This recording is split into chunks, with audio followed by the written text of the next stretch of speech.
Assalamu alaikum. Welcome to Zamin Academy. Today we are going to discuss important topic that is joint. So joints क्या होते हैं? Joints are present when bones meet. जब एक हड्डी दूसरी हड्डी के साथ मिलती है या एक बोन दूसरी बोन के साथ मिलती है तो वहाँ उस पॉइंट को क्या कहते हैं? ज्वाइंट्स. वहां पे क्या प्रेजेंट होते हैं? ज्वाइंट्स प्रेजेंट होते हैं. ज्वाइंट का रोल क्या है? It holds skeleton together. ये क्या करती है? हमारा जो बॉडी का स्केलेटन है, ह्यूमन स्केलेटन है, उसको क्या करती है? टुगेदर होल्ड करती है. इसके अलावा इट प्रोवाइड्स मोबिलिटी. मोबिलिटी करती है मूवमेंट. आपको लोकोमोशन प्रोवाइड करती है, मूवमेंट प्रोवाइड करती है. ज्वाइंट्स हमारे पास 3 टाइप्स के हैं: fibrous joint, cartilaginous joint and synovial joint. Fibrous joint क्या होते हैं? Immovable joint. वो ज्वाइंट जो मूव ना कर सकें, टोटली मूव ना कर सकें, जो टोटली फिक्स्ड हो, मूव ना कर सके. जिसकी एग्जाम्पल मेरे पास आ जाती है, जैसे हमारे जो टीथ हैं वो हमारे जॉ के अंदर फिक्स्ड है, तो ये किसकी एग्जाम्पल आ जाती है? फाइब्रस जॉइंट की. So joint held together by fibres. अब इसको फाइब्रस जॉइंट क्यों कहते हैं? क्योंकि इसके अंदर क्या होते हैं? फाइबर्स होते हैं कनेक्टिव टिश्यूज के अंदर. और इसकी एग्जाम्पल मेरे पास आ जाते हैं टीथ फिक्स इन जॉ, जैसे मैंने पहले भी बताया आपको, और ज्वाइंट्स बिटवीन स्कल बोन्स. हमारे ब्रेन के अंदर जो बोन्स होती हैं उनके अंदर जो ज्वाइंट्स होते हैं वो कौन से होते हैं? Fibrous joint. नेक्स्ट है कार्टिलेजिनस ज्वाइंट. स्लाइटली और नो मूवेबल ज्वाइंट. या तो बहुत कम मूव करेंगे या तो बिल्कुल ही मूव नहीं करेंगे. अब कार्टिलेजिनस ज्वाइंट में बस 2 तरह की आ जाती हैं, कार्टिलेजेस आ जाती हैं. हाइलाइन कार्टिलेज आ जाता है और एक फाइब्रस कार्टिलेज आ जाता है. हाइलाइन कार्टिलेज हम उसको कहते हैं forms joint between growing bones. जब कोई बोन ग्रो कर रही होती है उनके दरमियान में जो कार्टिलेज बनता है वो हाइलाइन कार्टिलेज होता है. और अगर फाइब्रस कार्टिलेज की बात करें, forms joint between vertebrate at coxal bones. Vertebrate का आपको पता है बोन मैरो में, कोक्सल बोन्स पेल्विक कडल के अंदर आ जाता है.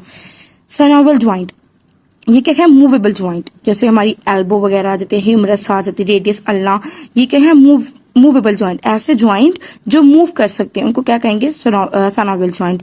Joints contain a cavity. अब इसके अंदर एक कैविटी थी जिससे हम क्या कहते हैं? Synovial fluid. देखो ये एक बोन है, इसके अंदर साइनोवियल फ्लूइड है और ये नेक्स्ट बोन है. ये जो मेम्ब्रेन है ना, ये वाली, इसको साइनोवियल मेम्ब्रेन कहते हैं. Inner membrane. इनर मेम्ब्रेन को क्या कहेंगे? Synovial membrane. अब ये एक कैप्सूल जो है ना, जो हमें फील्ड हुआ है, उसको क्या कहेंगे? Synovial capsule. और ये जो इनसाइड कैविटी है उसको क्या कहेंगे? Synovial fluid. अब क्या कहती है? साइनोवियल मेम्ब्रेन क्या है? Inner membrane. साइनोवियल फ्लूइड क्या है? जो फ्लूइड साइनोवियल कैप्सूल के अंदर प्रेजेंट है, ये वाला, इसको क्या कहेंगे? Synovial fluid. ये क्या कहते हैं? फ्रिक्शन को रिड्यूस करता है. ठीक है. साइनोवियल कैप्सूल क्या है? आउटर लेयर है कनेक्टिव टिश्यू की. It is formed into ligaments. अब हमारे पास ज्वाइंट्स की अगर एग्जांपल की बात करें, फर्दर क्लासिफिकेशन की बात करें, तो एक आ जाता है हाइंड ज्वाइंट और एक आ जाता है बॉल एंड सॉकेट ज्वाइंट. ठीक है. अब हाइंड ज्वाइंट की बात करें, joint that allows movement in 2 directions. वो ज्वाइंट्स जो 2 डायरेक्शंस के अंदर मूवमेंट को अलाउ करते हैं उनको क्या कहते हैं? Hinge joint. Pair of muscles are arranged in 1 plane. ये बहुत इंपॉर्टेंट है, ये कंसेप्ट है, इनको आपने अंडरस्टैंड करना है कि वो मसल्स के वो पेयर को पता है ना, पेयर आपको पता है किसको कहते हैं? 2 जोड़ों को. कोई भी चीज होगी तो उसके अगर 2 हिस्से होंगे तो उसको क्या कहेंगे? पेयर कहेंगे. Pair of muscles are arranged in 1 plane. इसमें एल्बो हमारी बाजू की, ये, और नी ज्वाइंट हमारे घुटनों के ज्वाइंट्स आ जाते हैं. अब बॉल एंड सॉकेट ज्वाइंट की बात करें तो it allows movement in many directions. ठीक है. अगर हम हाइंड ज्वाइंट की बात करें तो ये सिर्फ 2 डायरेक्शंस के अंदर मूवमेंट करता है, जबकि ये बहुत से डायरेक्शंस के अंदर करता है. इसका जो ये 1 प्लेन के अंदर था, जबकि ये परपेंडिकुलर प्लेन के अंदर है. ठीक है. इसके एग्जाम्पल हमारे पास हिप ज्वाइंट आ जाता है और शोल्डर ज्वाइंट आ जाता है. ठीक है बेटा, ये बहुत आसान सा टॉपिक है.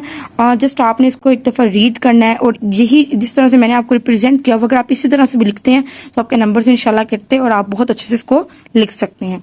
Okay, Allah Hafiz. Thank you for watching. Book your free demo lecture now. For more free videos, support us by subscribing to this channel.